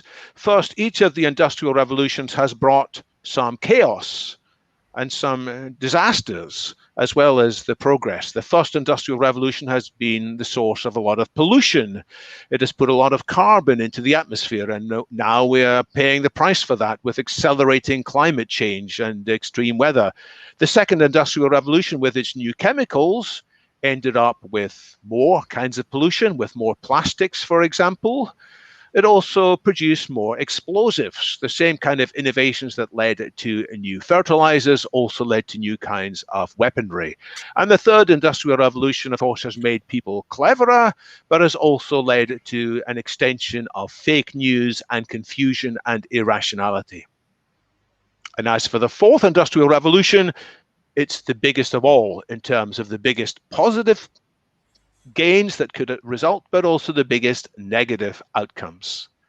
The second point I want to draw your attention to here is there is an acceleration in timescales between the first two waves. The starts of the first two waves here is about 120 years. The next wave started more quickly, about 2/3 of that period of time, only 80 years. And the fourth wave has started again, about 2/3 of the period from the previous revolution. And there is an acceleration here, which I want to talk about, driven by positive feedback cycles, exponential progress. NBIC. These letters stand for 4 different types of technology. The I stands for information technology. It is not just computing with bits. It's not just storing bits. It's not just transmitting bits. All of that has happened before. What is new is machine learning of big data. It is when the software itself is able to draw conclusions from the data. That's the big change. From around 2012 onwards, it started. N is for nanotech. It's for manipulating more precisely at the molecular level larger chunks of data and programming it. B is for biotech. It's for manipulating and editing, and not our silicon, but our biology. It is for progress with understanding our genes and all the higher levels of our biology, and not just for understanding them, but for editing them. And in the last few years, there's been remarkable progress with gene editing methods such as CRISPR. And C is for cognotech. It's for understanding and improving our brains. Of these 4 quadrants, this is the least developed so far, but as it gathers pace, it might become the most significant of all. There are 4 quadrants because the top half of the diagram is, broadly speaking, hardware. The bottom half is software. The left is broadly physics. The right is broadly biology. But it's also important to understand that the 4 quadrants are connected. Breakthroughs and improvement in one area can lead to breakthroughs and improvements in other areas. So with nanotech, we have better sensors. We are more able to understand what's happening in the environment with lots and lots of very cheap and non-intrusive sensors. And these sensors can help you understand what's happening in somebody's brain. We no longer need to cut somebody's head open to find out what's happening in their brain. We have all kinds of scanning mechanisms. They can tell us what's happening in somebody's brain when they are meditating, when they're being intuitive, and so forth. Then we can copy some of these methods from the human human rationality into our artificial rationality. So neural networks was the start of this. That was a very simple copying of some rather vague understanding of what might happen in the human brain. The more we understand the brain, the more we can improve our AI. And there's no surprise that most of the large AI companies have lots of their PhD students with PhDs in neuroscience rather than computing science. And as we have better AI, we have better healthcare. Improvements in one quadrant accelerate improvements in other quadrants. One more example. Nanotech involves not just better sensors, it involves more dedicated types of chips, not just the original CPUs, the central processing units, but also GPUs, games processing units, which turn out to be very good for AI. Then people developed TPUs, tensor processing units, which are even better for doing deep learning AIs. But as we have better AI, guess what? The AI can be used to improve the chips. So here's a headline. Recently, Google is using AI to design chips that will accelerate AI. Another positive feedback cycle. Indeed, I've talked about acceleration. Now let's look at the 4 phases of the Industrial Revolution, each from the point of view of feedback cycles. The first, with steam, these early machines were built by very simple tools. But with better machinery, people could build better tools, which means they could build better machinery, which means they could build better tools. Moving to the second industrial revolution, we had electrical machines which had tools which could be powered by electricity as well.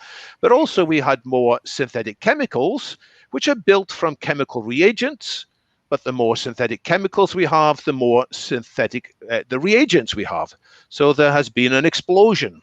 I don't just mean an actual explosion, I mean a metaphorical explosion in our ability to create new materials. The third industrial revolution had computers and software. At first, computers were assembled by hammer and nail, designed on paper and pencil, but you can use each generation of computer to help you design and manufacture the next generation of computer. So there's been more and more progress. It's been the same with software. Software, of course, is written by engineers, software engineers, but they are helped by software tools. And each time we have better software, we can write better software tools, better compilers, better profilers, better debuggers, better optimizers. That's the past. But as a futurist, I want to look to the future. And what we are now starting to see is AI being built, not just by humans, but AI that is built by humans using AI tools to make themselves more capable and more effective. A couple of examples from recent newspaper headlines. AI algorithms are starting to teach AI algorithms. It actually refers to humans learning about AI algorithms. In the past, a human would need to find a human teacher to explain it to them. Increasingly, many of the best online courses are largely driven by AIs. So there's an explosion in education. But it's not just AIs teaching people, it's AIs that can build AIs. This is a report from the Google Brain division headed by Jeff Dean, one of the very smartest people inside Google. The report says that Google's human researchers have taught machine learning software to build machine learning software that, at least in some cases, is more powerful and more efficient than the best systems that the human designers can produce. It's not yet the singularity. Humans are still in the loop to an extent, but this AutoML system is a step forwards towards that. So there is acceleration. And at the biggest level, if we stand back, the reason for the acceleration is we have more people around the world who are being educated to higher levels and who are networked together, and so that the ideas and questions and concepts and examples developed by some people can be amplified and improved by feedback from others around the world, exactly as we are doing now in this session, which has people from around the world all taking part. Therefore, more tools are created, which builds more technology. But the technology improves the networks, and the technology improves the education systems. So there is more amplification. That's why there are more scientists active around the world than ever before. There are more engineers active with great capabilities and understanding.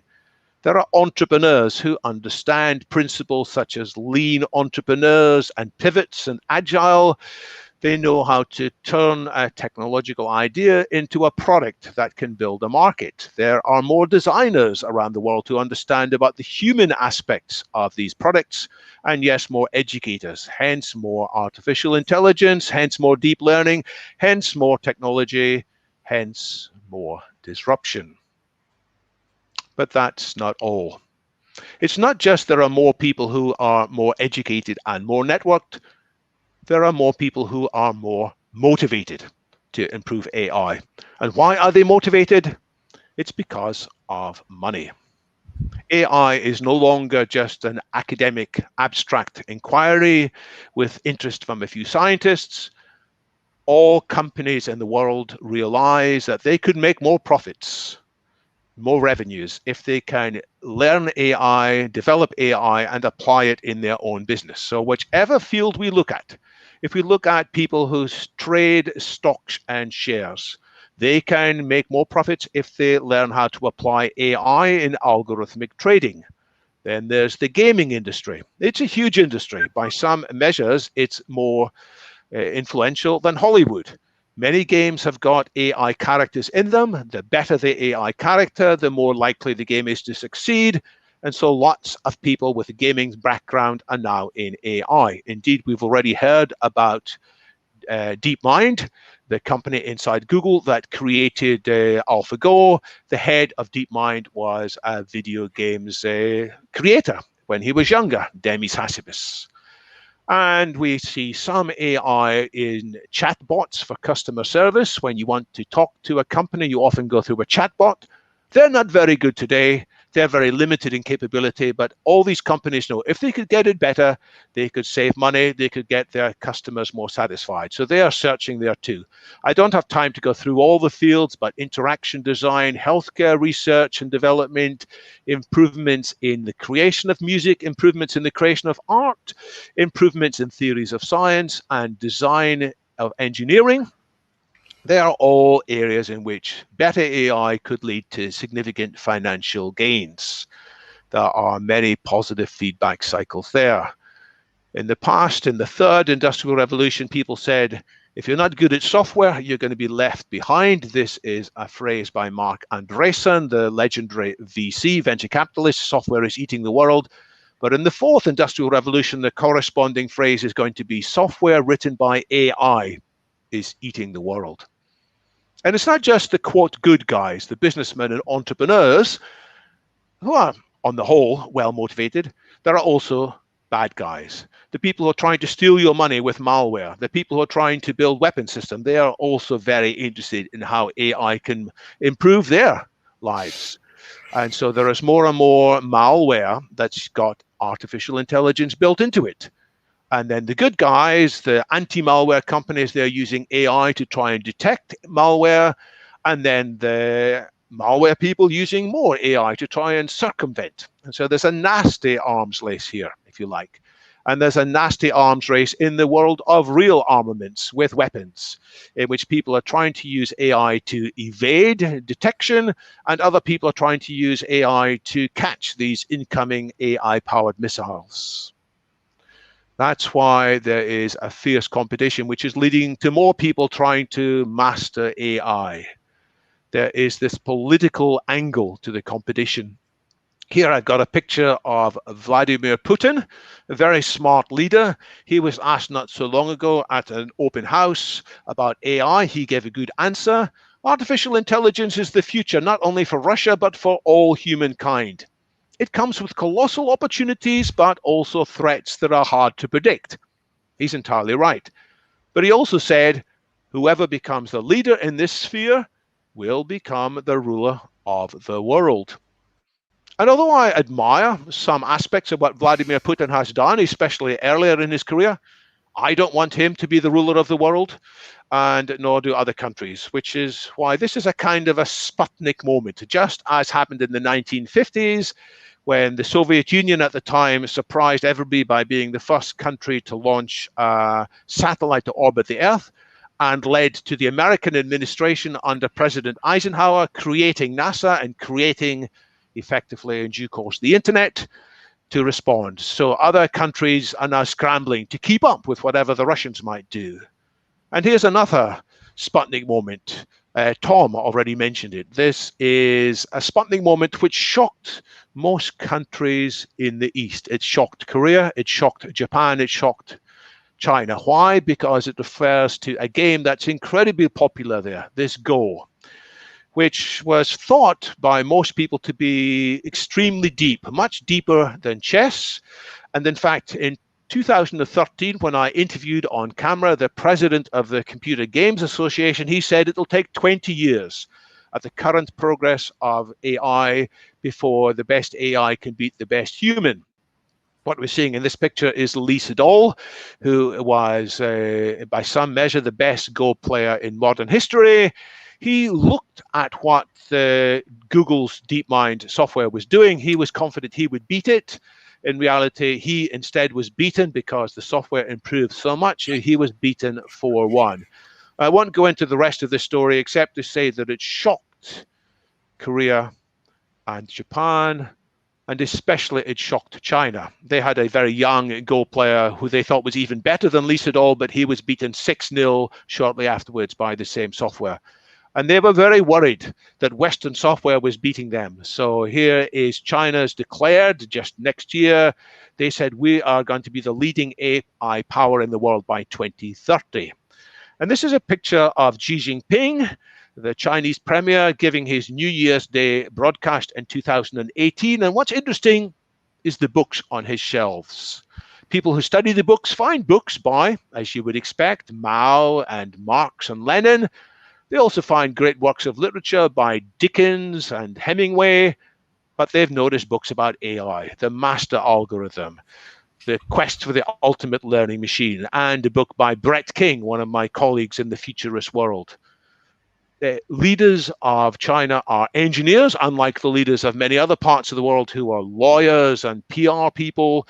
The leaders of China are very serious about this. So trying to draw some conclusions. What attitudes should people take towards the future? Some people don't believe anything I've just said. They are skeptical about the importance of technology. I draw them like this. They are the wrong kinds of futurists. They are not paying enough attention to the factors that I've just explained. So I call them techno-ignorant.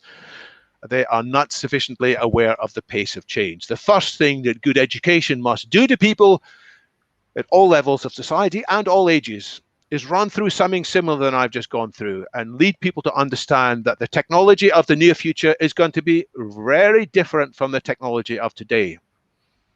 The second approach to technology are people who say, I get it. Technology is going to change the world and I don't like it. They will say, stop, whoa, slow down. Let's not have much research into genetic engineering. Let's not have much research into improving the brain. Let's not have much research into nanotech or AI. They want to suppress technological change and go back to some time, maybe the 1950s or the 1970s, when they thought life was better. This is not realistic. It's also anti-humanitarian because this new technology has so much potential good. And even if one or two countries were to suppress it, I think many other countries would want to go forwards. So I don't think these techno-progressives, sorry, I'll say that again, I don't think these techno-conservatives are actually going to be effective. But they do realize something true, which is the change will be quite dramatic. The opposite of techno-conservatives might be called techno-libertarians, or I might call them techno-promiscuous. They want to go as fast as possible with new technology. They say, yes, let's have as much new AI as possible. Let's have as much genetic editing as possible. I'm a bit worried because, as I pointed out, all the other industrial revolutions had bad consequences as well as good consequences. And in fact, it's my view that powerful technology can magnify bad human impulses as well as magnifying the good human impulses. Just making people cleverer with AI doesn't mean they are going to be wiser. Just making humans stronger doesn't mean they're going to be kinder. We have to be smarter. So I advocate something that I call transhumanist techno-progressive, which is a combination of the kinds of tools we've just mentioned. There are some things we have to go fast with this accelerator, some things we need to use the brakes, and we need to do a lot of steering. It's the hardest of the four approaches, but it's the only one that we actually should apply. If we get it right, and by the way, to steer, we need to know the vision for where we're going. Let's see where we could reach. So this is my answer to one of the questions, what's your utopia? Although I don't actually like the word utopia. I will say there is a very wonderful future ahead, a future of a sustainable superabundance, not just for a few people, for everybody. If we take full advantage of these technologies of the fourth industrial revolution with green technology, not just today's green technology, but next step of green technology, we can have abundance of clean energy. We can have abundance of healthy food by making full use of synthetic biotechnology, such as lab-grown, very healthy meat. With nanotechnology, we can have an abundance of very resilient material goods and shelter. We can have preventive medicine that avoids people becoming ill with chronic diseases or with infectious diseases. With cognitive technology, we can have all-round intelligence, not just people cleverer, but people who are emotionally more intelligent. And with automation, we will no longer need people to work. We will all have the time for the creativity and exploration. With space technology and virtual reality technology, we can explore external and internal space. And with social technology, we can ensure that we have an abundance of positive collaboration and super democracy. That's the future which lies ahead. But if we get it wrong, if we are foolish, if we don't manage these technologies wisely, we're going to get the opposite. We can get a humanitarian tragedy. And instead of an abundance of these things, I'll talk about a preponderance of polluting energy if we don't have the right green technology, a preponderance of malnutrition or unhealthy eating, too much waste and biohazards, too much chronic diseases, too much unwise cleverness, too much people working in soul-destroying roles or back-breaking roles, too much overcrowding, physical overcrowding and social and psychic overcrowding. And instead of a wonderful collaboration and democracy, we will have too much inequality and tribalism. And in fact, you can see some of these things in each category already happening, just as you can also see some evidence for the positive futures too. So how do we ensure that we get that positive, sustainable superabundance for all instead of that humanitarian tragedy? This is my final slide. We need transhumanist skills taught widely. And I'm going to talk about 7 if I have time. We need to encourage people to be better at managing change. In the past, people resisted change, and resisting change was often a wise approach. But today, we're going to have more AI with us all the time. And we have to get used to the boundary changing between what we humans do in the workplace and in life and what AI does. This boundary is going to keep on moving. We need to be positive at mastering and managing that change. And there's one particular type of change that we especially need to learn and understand. It is exponential change. For most of history, we haven't had much exponential change. So we are used to linear change or change that actually slows down, but we have to have more people learning what it means that change speeds up in such a way that change goes through a slow, disappointing phase when people say, oh, this has been overhyped. It hasn't actually happened. It hasn't changed the world. Nanotech, we heard about it a long time ago. It hasn't happened. AI, we heard about that a long time ago. It hasn't happened. But with exponential change after that slow, disappointing phase, there is a dramatic disruption in which everything changes. So we need people to understand exponentials, people to understand trends more generally. But actually, the future comes not just from one trend, it comes from combinations of multiple trends. And the most important futurist skill in some ways is to be able to anticipate combinations of trends. The most interesting new products involve not just one trend, they involve combinations of trends. The good things that could happen involve combinations of trends. The bad things that could happen involve combinations of trends too. So we need more analytical skills, but also we need more imagination to creatively understand that many things that could happen in the future are quite different from anything that's ever happened in history. So we need analysis to help us to know what is possible, but imagination to help us realize what could be possible that's different from what we previously expected. In some of this, we need agility, which is the ability to experiment more quickly than before. With the pace of change and with so much uncertainty, we need to be better at learning how to learn, how to pivot our approach, how actually to fail fast, to learn from experiments which didn't give us what we expected, but we can go forwards from that. That requires emotional intelligence as well as intellectual intelligence. Emotional intelligence, EQ, has always been important, but it's even more important today. There's a lot of things we need to do. We can't do them by ourselves. No one individual can be the master of all these skills. That's why we need to collaborate. And particularly, we need to collaborate in the field of politics. So these are the skills which desperately need to be brought into education. If we just focus on the hard skills of today, people are going to be overwhelmed by the changes of tomorrow, and we will not manage them successfully. I've written more about these in various of my books, which I'll just very briefly mention. You can find these easily enough from online. But what I'm going to do next, I'm going to stop sharing my screen and hand back to Sharif. Thank you very much. Thank you, sir. I am sure our audience really enjoying your presentations and all of our speaker sessions. You can get the feedback right away. Hosna fit those great presentations. And Mazidul, thanks everyone for your valuable informations. Nurul Afsar, thanks for a highly informative presentations.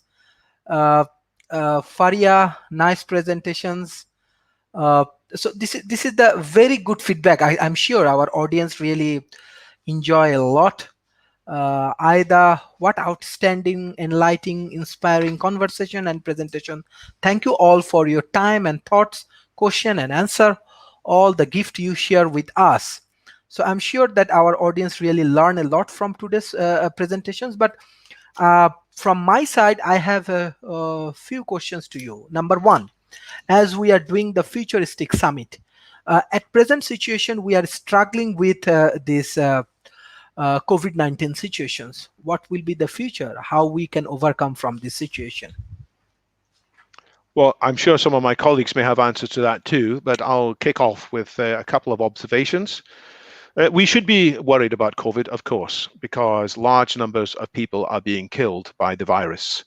And we should take comfort from the fact that science has managed more quickly than ever to come up with cures for COVID. We haven't yet got them fully tested and put in place, but within 1 year, vaccines have been developed.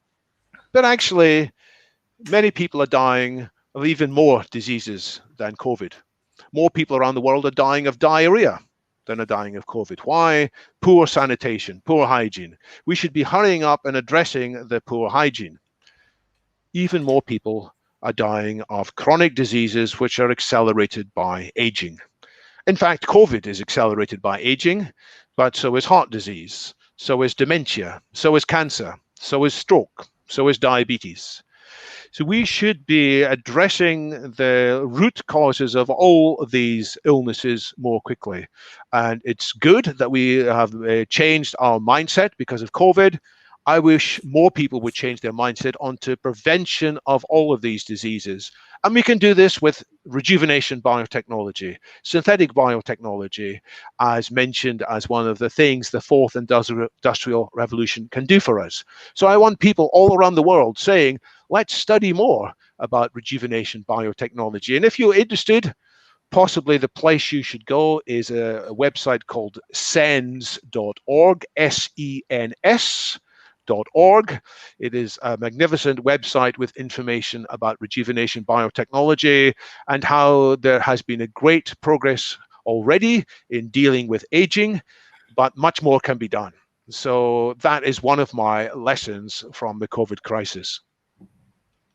Thank you, sir. I have a next question that global warming will be the next challenges, maybe for the especially for the developing nations. What your guidelines and what the futuristic leader can do for solving this global warming issue? So technology can solve global warming if we are smart. We can be shifting on to a green energy, solar energy, wind energy and wave energy has made a lot of progress in the last 15 years, but it's not improving fast enough. And there is still far too much use of old, dirty energy.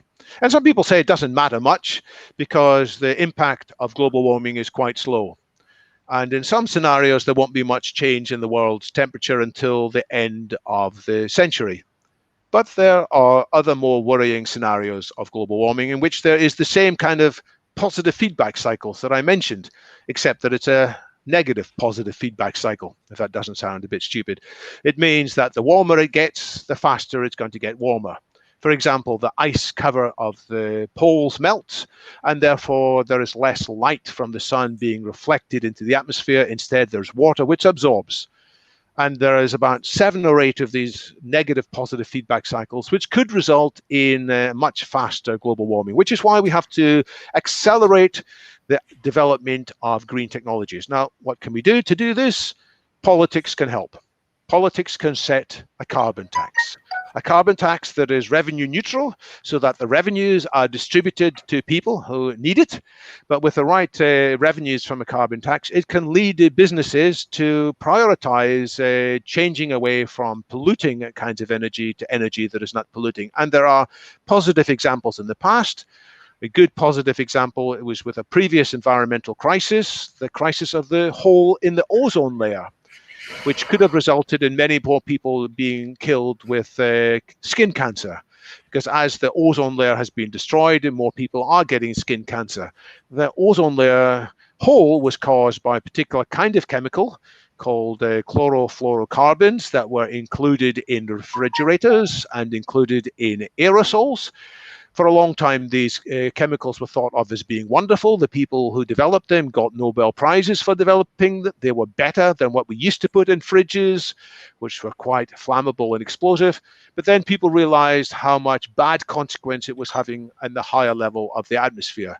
And this was dealt with by politicians, including the British Prime Minister at the time, Margaret Thatcher, who some people may remember, she was actually a chemist by her first training. So she realized the chemistry involved, and she, with other leaders, managed to campaign for taxes and regulations which encouraged all the great chemical companies, including DuPont, to hurry up and develop alternatives. And at first the chemical companies resisted. They said, no, we want to keep on using our old chemicals. But then we realized, oh, they could actually do better with the new chemicals instead. And rather quickly, there was a change. And it'll be the same with many of the oil companies of today. With the right carbon taxes, which many of them are asking for, by the way, then they will quickly switch over. And instead of just being oil companies, they will become the leaders of the green solar technology too. Thank you, sir. My last questions to you, and I want to ask this question to all of our guests, because there is a huge youth community that joining today. A lot of positive response. I think they get a very good guideline from today's sessions. I'm sure that how they motivate today, how they get the information, this is their best summit, and hopefully we will share a lot of this kind of content with our community, and by this way we can develop our youth community. But my question is that first I want to request you that you can give this summary about what your advice for the youth community. The same question I want to ask our other panelists as well, then Mr. David Shumaker, then Ramon, and finally Mr. Tom Rose, if they give the summary on what will be your advice for the youth community. Shall I go first? If I had Yes. to pick one thing, it is learn how to learn. Learn how to change your mind. Learn how to give up some of your cherished notions, which previously were very important to you in your life. Learn how to be able to get feedback from the community and realign your motives and your goals and your direction. Because if we all keep doing what we were doing before, we will end up in a bad place. So learn how to recreate yourself. And that, by the way, will require nurturing, emotional intelligence, finding a good community, as well as just learning techniques. Okay. Thank you. Mr. David Shumaker. Yes, I want to build on that. I think that's exactly right. I think two qualities that I think that would help anybody, especially youth, is to develop cognitive flexibility, being able to be changeable, adaptable, with exponential increase in information. This is exceedingly necessary. And on top of that, the second thing would be cognitive synthesis, being able to take in information from a wide variety of sources and put them together, seeing the big picture, but then also seeing what is to come. I believe that these are skills that are fundamental to everything that we do going forward into the Thank you. future. Mr. Tom Rose.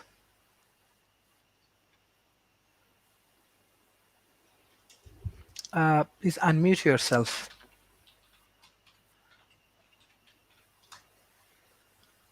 Sorry. Just picking up on both of those things, transdisciplinary approach to everything is very important. But my advice to young people primarily is to speak up, find platforms to share your ideas. We need those ideas right now. We need digital natives to speak up and teach us what to do next. AI will be a very valuable tool and companion and partner, and so don't fear it, because fearing it is shooting ourselves in the foot. Get into it, work with it, understand it. It is a valuable tool, and it needs as much human interaction as it can get right now. And also work toward being in a place of authentic empathy. Ego is the worst trait to bring to any problem-solving group. It really clouds potential. When you're jockeying for position, or you're trying to be noticed for some reason that's not necessarily good, it's our downfall. And it's time to find ways to be in a state of empathy, not only because that unleashes our superpower and our ability to problem solve, because when you're in that authentic state of empathy, there's no space for ego. That's why I talk a lot about how most of my work gets down to fighting child exploitation and human trafficking.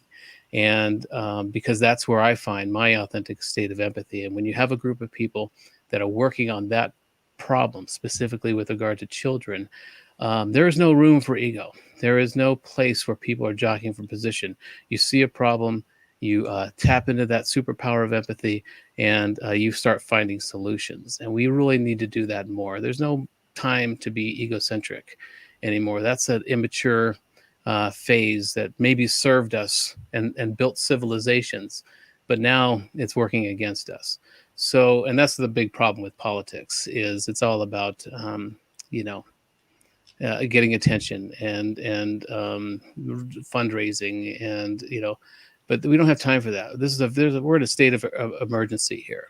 And the solution to that state of emergency is to listen to the digital natives, to listen to the young people, give them as many platforms to express their solutions and implement those solutions, practically apply their ideas, test and measure them. And because we don't have all the answers, the older people, older generations, analog childhood, we don't understand this. It's not part of us. We've learned it, and we have the advantage of both worlds, but we are not of this age. And so my advice to young people, again, as mentioned before, is to develop a relationship with an AI now.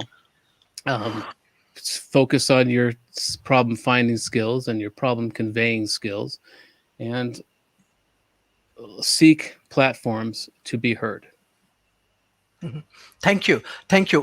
We will go for the concluding remarks. I think Mr. David would go for the concluding remarks for today. I just want to add few points. Actually, World Talent Economy Forums, actually, we are taking our initiative when the COVID came. Before that, last 12 years of my time, me and different education groups and corporations, we are doing a lot of intellectual activities. We are doing research. We are doing different kind of academy. We are manage different kind of social problems, and as much as possible we are developing our collaborations and partnership with the intellectual community.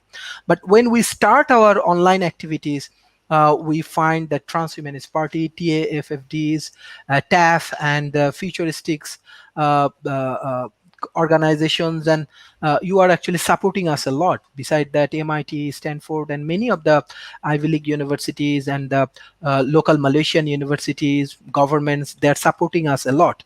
So our objective is that we want to develop our human resources. That's why we name it World Talent Economy Forums, because we have many talent people, but we need to integrate it with the science, engineering, and technology. And we find that from my personal experience, we find that actually this youth community, they are very talented, but what they do not have enough access with the first world knowledge.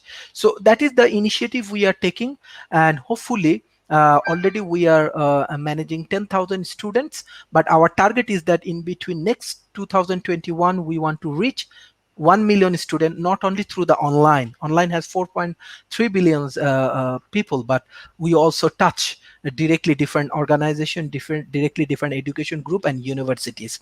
So this is our objective, and how today's speaker, Mr. Tom Rose, David Wood, David Shumaker, everyone supporting us, this is really, really, really valuable for us.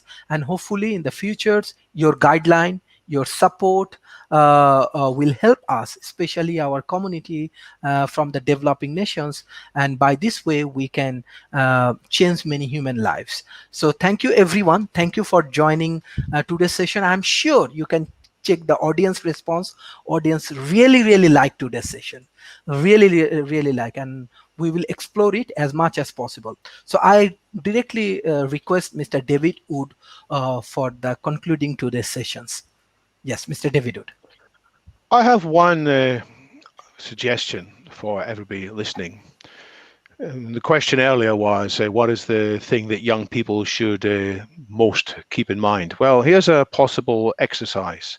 Imagine that there was a variant of this call, and that one of the people who popped up on the screen was yourself from 15 years in the future, somebody from 2035, yourself, but having seen what the future would hold. And it's only a short time this connection could hold up. What would that wiser, older version of yourself have to say to you? And of course, we don't know. But my guess is that that wiser, older version of yourself is going to say to you, there's a tsunami coming, a tremendous wave of change that's going to make most of your current issues and preoccupations look like distractions. Don't get lost in the pettiness of today. Actually, you're doing a lot of important things, but even the things that are coming soon are things you really need to prepare for. So learn about these future changes and be ready for the tsunami. Learn about AI, learn about the fourth industrial revolution, and don't get too distracted just on the present. Mm-hmm. Thank you, thank you, thank you. I'm sure our audience really, really love these sessions. And in the futures, we want to do more the futuristic summit, and hopefully we will arrange it in the bigger way. And especially when these COVID situations in the better shapes, and we will arrange in the offline summit, and we invite all of our speakers to join in our summit. And thank you, thank you, thank you. It's really, really amazing session. I just want to take this last comments. It's an outstanding summit. Thanks all respected guests and everyone. Thank you, and thank you dear audience, those who always supporting us, those who always communicating with us, and hopefully we will work together, and by this way we will create the new world, and which will be very, very effective and the peaceful. Thank you for your valuable contributions. Thank you.